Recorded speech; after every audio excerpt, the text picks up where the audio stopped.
What's up guys, Justin, co-founder of Kuju Coffee here, and I'm here to talk to you today about how to brew Kuju Coffee if you don't have one of these fancy kettles. So if you've been watching our videos such as how to make single serve pour over coffee or how to make cold brew coffee anywhere, you've probably seen me use this guy. This is what we call a electric gooseneck kettle, and it has a longer spout which makes it easier to pour water and to control it. However, as a coffee company that is trying to get you to go out to wherever you want to brew your Kuju coffee, you probably don't have one of these gooseneck kettles available to you at any time, unless you carry it with you at the airport, and sometimes I do that when I'm traveling.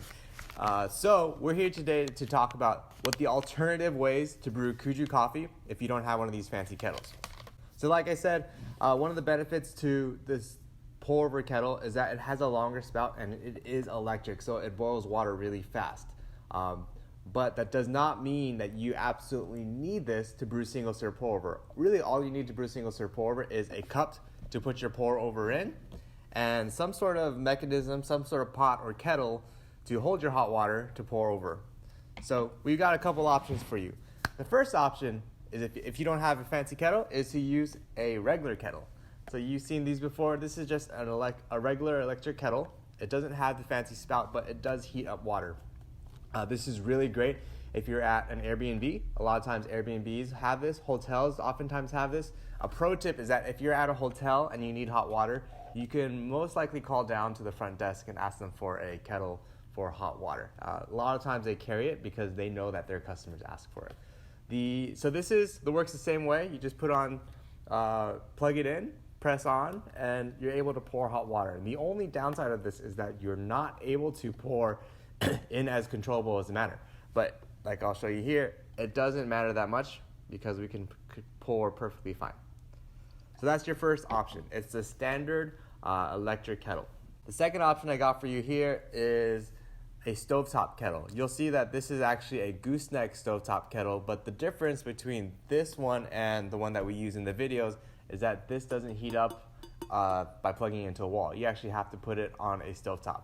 This one right here is the Fellow Stag kettle, specifically designed for pour over. It's really great because it has a thermometer on it so you can heat your water up to specifically what you want, which for us would be about 200 degrees Fahrenheit. This is also available on our website under the gear section. So just like any other kettle, you just fill it up with water, put it on the stove, and like I did with the other kettle, you can pour hot water, just like that. Just as effective, it just takes a little bit longer to heat up. Really great for hotels and Airbnbs again. It's really great for at home. I would say that one of the most common use cases where you use this is when you're visiting your relatives. So if you have a relative you're visiting and they don't have good coffee, bring one of our single serve pour overs and use this because they probably have a kettle somewhere to make your Kuju coffee. All right, the next option, kind of moving down the line, we got a good old-fashioned pot. Almost every single household has a pot, and even if you're camping or backpacking, you probably have a pot as well. So this is one that probably applies to almost everyone that they can use, and just like the stovetop kettle, you just fill it with water, put it on your stove, and you can pour hot water. It is a little bit more challenging, but you can see here that it works perfectly fine. It's really good at retaining heat. It's really good at heating water. And at the same time, if you're camping, you could boil water for your coffee. You can boil water for your instant food or regular food, and you kill two birds with one stone. So no problem here. I would say the benefit of a pot over a kettle is that you can generally heat up more hot water in a pot just because it holds more water. So it's really good for groups. All right, moving on to our camping and backpacking and adventures and road trip options. If you are out in the wilderness or you're out on and about and you're not in a home, you're not in a hotel, you're not in an Airbnb or in an office, what we generally recommend and what a lot of you guys already do is use a product like this. So this is the Striker Stove by Camp Chef. It's similar to the Jetboil. It's similar to the ones made by MSR. So you've got your propane tank, you've got your stove unit, which actually outputs the flame, and then you got your pot that has this design which helps retain heat. So this helps you boil water in probably 2 to 3 minutes, depending how cold it is where you are. And this is one of the best things that I personally use and a lot of the team at Kuju use when we're out camping, backpacking. So this is really reliable. You just put your water in, you'll turn it on, and then you'll have your water ready to go. And you can pour just like this. I can't emphasize enough that the key with all of these pouring devices is that you need to have water that is at about boiling, just below boiling, 200 degrees Fahrenheit. This will help with the extraction of your coffee.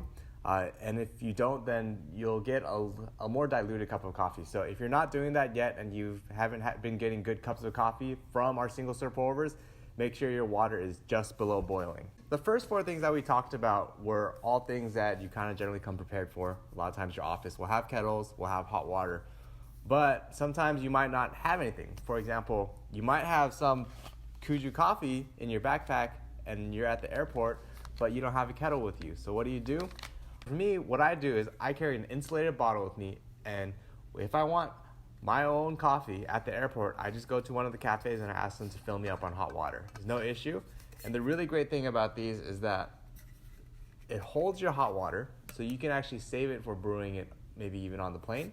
It has a pouring spout, which actually regulates the pouring really well. So you can see pouring here just like this. You can control it. You don't have to worry about burning yourself, and it's actually really easy. My favorite way to use this, other than the airport, is actually if I'm going out on a day hike.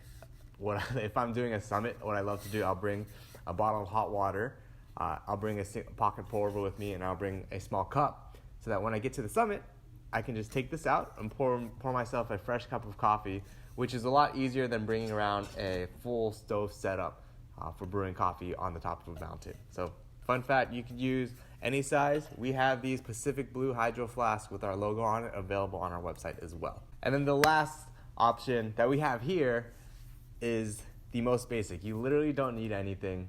This is similar to the last one. If you're at an airport or if you're out in a city that you've never been to and you have your own coffee and you have your own cup, you can just go and ask for a cup of hot water. So this one happens to have our logo on it. So I've done this before. I go to an airport. I went to the cafe because I didn't want to wait in line, and I asked for a cup of hot water, and they gave me a cup of hot water, and I just brewed my cup of coffee just like I do with all the other pouring methods. And with that said, our final tip for brewing coffee without this fancy kettle is if you have another coffee machine. So this might seem kind of odd, but coffee machines all have the capability to make hot water. So if you have a regular coffee machine, like a drip coffee machine, you can make hot water in it, put it in a cup or a pot or whatever kettle you have. But if you have a K-cup machine, which you might find at your hotel or Airbnb, they dispense hot water very well as well. So you could just put your pour over right under the machine and let it drip through.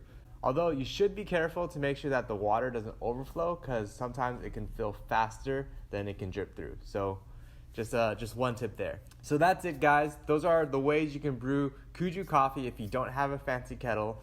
Today we have our premium fair trade organic single origin collection featured here, and what we have brewing is our Ethiopia that has flavors of fresh berry, honey, and morning citrus. Try it out on our website or Amazon if you haven't yet, and give us a thumbs up, subscribe to our YouTube channel, and give this a share to all your friends so that they can also enjoy the happiness and the wondrous joys of brewing Kuju coffee and having single serve pour over for wherever you wander.